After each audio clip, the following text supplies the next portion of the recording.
Assalamualaikum warahmatullahi wabarakatuh. Selamat malam semuanya. Di sini ada Bang Rama. Selamat malam Bang Rama. Selamat malam. Oke, kita akan berbincang-bincang masalah selesainya atau terselenggaranya acara pemilihan presiden tahun 2024. Saya akan menanyakan beberapa hal kepada Bang Rama. Yang pertama, bagaimana perasaan Anda ketika melihat hasil quick count bahwa Pak Prabowo menang dalam Pilpres 2024? Sangat senang sekali saya, gembira, sesuai harapan, sesuai yang kemarin-kemarin kita bicarakan mengenai kemenangan Bapak Prabowo Subianto dan Mas Gibran Raka Buming Raka. Dia sudah 4 kali ini. Nah, dan kemarin pada tahun 2019 Ya. itu dia kalah karena Bapak Joko Widodo 2 periode. Nah, bahkan itu pun hanya beda tipis. Hanya beda tipis. Berarti kan sangat banyak yang mendukung beliau ini sebenarnya. Iya. Cuman memang pada saat itu belum diberikan jatahnya untuk dia. Dan sekarang memang sudah saatnya ibu negara kita, yaitu Ibu Titik Soeharto, kembali ke pelukan Bapak Prabowo Subianto. Benarkah itu? Benar sekali. Oh, iya. Lalu bagaimana jika hasil perhitungan secara manual yang diputuskan oleh KPU bahwa pemilihan presiden berlangsung 2 putaran, Bang?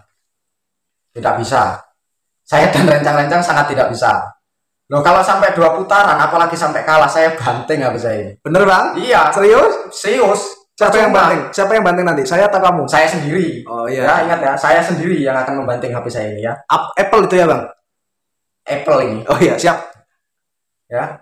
Kalau sampai Pak Prabowo kalah, kalau sampai terjadi 2 putaran, apalagi Pak Prabowo kalah. Percuma saya kemarin 7 hari 7 malam nggak tidur itu ya, sampai saya puasa mutih gitu demi kemenangan Bapak Prabowo Subianto dan Mas Gibran ini. 7 hari 7 malam 7 hari 7 malam saya nggak tidur. Wow, luar biasa. Iya, karena memang saya menginginkan sekali Bapak Prabowo ini menang. Dan saya percuma memantau di setiap upgradean teman-teman di sana yang menggunakan sosial media. Kalau hanya melihat kekalahan beliau hari ini. Itu. Iya, Bang. Baik. Lalu tadi malam kan kita sudah melihat tuh Pak Prabowo sudah mendeklarasikan dia menang, ya kan? Ya. Nah, ini terjadi pada tahun 2019, Bang. Pak Prabowo mendeklarasikan bahwa dia menang, tapi ternyata Pak Prabowo kalah dengan Pak Jokowi. Nah, intinya pertanyaan saya, lalu jika 2024 ini ternyata kembali lagi seperti tahun 2019, dia sudah mendeklarasikan dulu, tetapi ternyata dia kalah. Lalu bagaimana itu? Tidak bisa, sepertinya memang tidak bisa. Kembali lagi tidak bisa. Itu untuk saat itu, tapi tidak untuk saat ini. Ya, ingat, tidak untuk saat ini. Bahkan Presiden kita, Bapak Joko Widodo, sudah mendukung dia di belakang beliau untuk mengangkat beliau menjadi presiden tahun ini. Bahkan dia sendiri sudah berbicara di depan banyak orang, ya kan? Dia berkata sepertinya memang kali ini jatahnya Pak Prabowo. Iya. Jadi tidak mungkin kali ini dia kalah lagi. Sedangkan dia itu lebih senior daripada lawan-lawannya ini. Dan saya juga tidak setuju apabila selain Pak Prabowo yang menjadi presiden. Seperti Bapak Ganjar, dia sudah menunjukkan sifat kesombongannya di debat pertama ataupun debat ketiga. Terus dengan Bapak Anies dia menjadi menjadi gubernur saja, dia sudah lupa diri. Dalam artian seperti ini, lupa diri. Kenapa saya bilang dia lupa diri? Setelah dia diberhentikan menjadi menteri oleh Presiden Bapak Jokowi, siapa yang mengangkat dia menjadi gubernur Jakarta? Pak Prabowo. Kalau bukan Bapak Prabowo, yaitu Ketua Umum Partai Gerindra. Dan ternyata di debat pertama dan ketiga, malah beliau yang membuka pembicaraan, membabi buta, menyerang Bapak Prabowo secara beruntun.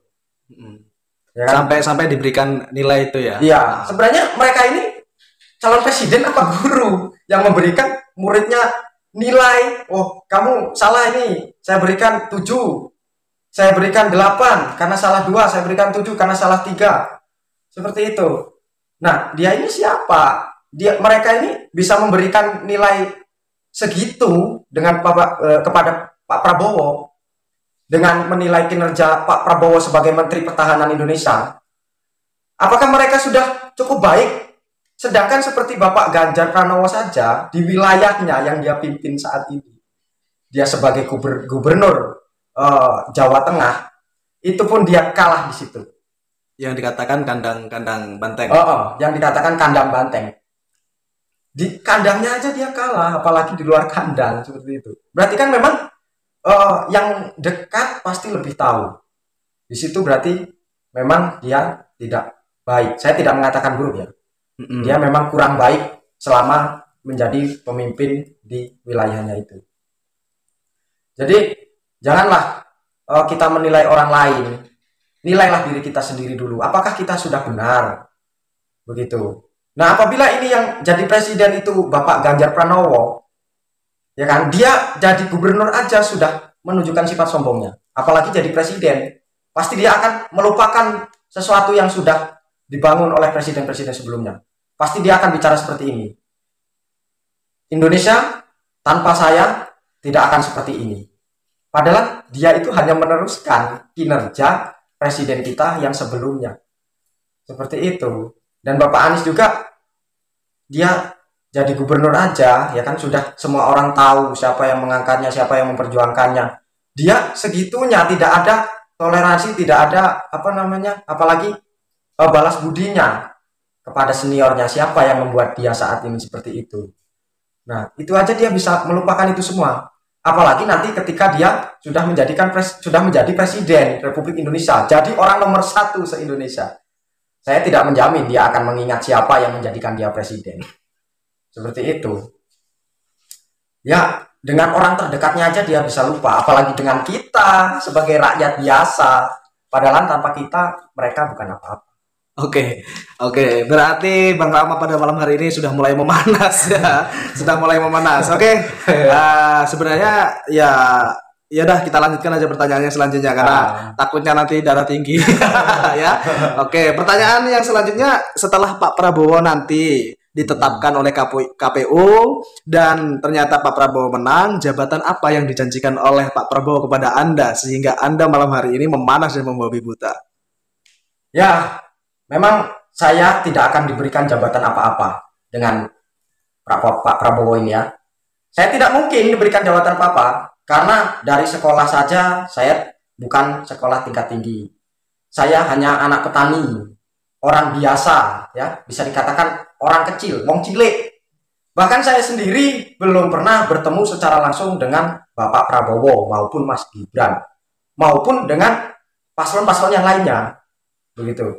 Jadi siapapun yang jadi presidennya, mau Bapak Prabowo, mau Pak Ganjar Subianto, mau Pak Ganjar Subianto, mau Pak Ganjar Subianto, mau Mas Anies, ya, mau Pak Anies Baswedan, saya bukan apa-apa, saya hanya orang biasa. Namun karena saya pendukung berat Bapak Prabowo dan saya tahu dia itu orang tulus, bahkan ingat, Gus Dur saja pernah berkata, wong tulus ataupun orang tulus di Indonesia ini hanya Prabowo orangnya. Ya kan? Kalau dia tidak tulus, dia tidak mungkin setia menanti Ibu Titi Soeharto untuk kembali ke pelukannya. Dan dia memperjuangkan itu semua. Karena itu apa? Karena itu pesan dari almarhum, yaitu beliau Bapak Soeharto. Wahai engkau menantuku, kalau engkau belum sederajat denganku, tidak akan kau pertemukan dengan putriku. Jadi kurang lebih 15 tahun atau 25 tahun ya, 25 tahun mereka itu dipisahkan dan dipertemukan pada saat ini. Ya. Jadi kenapa saya memilih Bapak Prabowo? Karena yang pasti saya tahu beliau ini orang tulus. Orang tulus tidak mungkin melupakan orang kecil. Ya. Bahkan ya, dia disakiti, diserang secara membabi buta pun dia tidak ada rasa dendam, tidak ada rasa ingin membalas itu semua, ya kan, dengan kata-kata yang sama. Bahkan sebelumnya dia tidak pernah mengutarakan menjatuhkan paslon yang lain ataupun menjelek-jelekkan paslon yang lain. Ternyata dia sendiri ya yang seperti yang kita tahu lah. Tapi dia tidak mau membalas ini. Bahkan dia yang dihujat, tapi kita yang emosi seperti itu. Oh iya. Jadi ini tadi kembali ke pertanyaan Mas Sabirin ya, mengenai apa jabatannya, yaitu tadi saya tidak akan diberikan jabatan apa-apa. Oke, baik. Terus Bang, kata-kata salam hangat untuk Mas Anies dan Mas Ganjar untuk malam hari ini. Salam hangat ya, kata-kata hangat untuk Mas Ganjar dan Mas Anies ini singkat saja. Sorry, tenang. Sorry. Oke, baik teman-teman, mungkin itu saja untuk kali ini ya, pertemuan kali ini, karena saya takut nanti melampaui batas gitu ya, karena saya lihat rambutnya sudah amburadul. Ya, mungkin itu sajalah ya yang dapat disampaikan oleh Bang Rama dan kesempatan pertemuan kali ini. Apabila terdapat kata tutur yang kurang berkenan di hati kelayak semuanya yang menonton video ini ya, saya yakin video ini akan ramai sih. Cuman saya mewakili semuanya, saya mohon maaf yang sebesar-besarnya, dan kepada Allah saya mohon ampun. Saya akhiri, wallahu muwaffiq ila aqwamit thoriq. Assalamualaikum warahmatullahi wabarakatuh.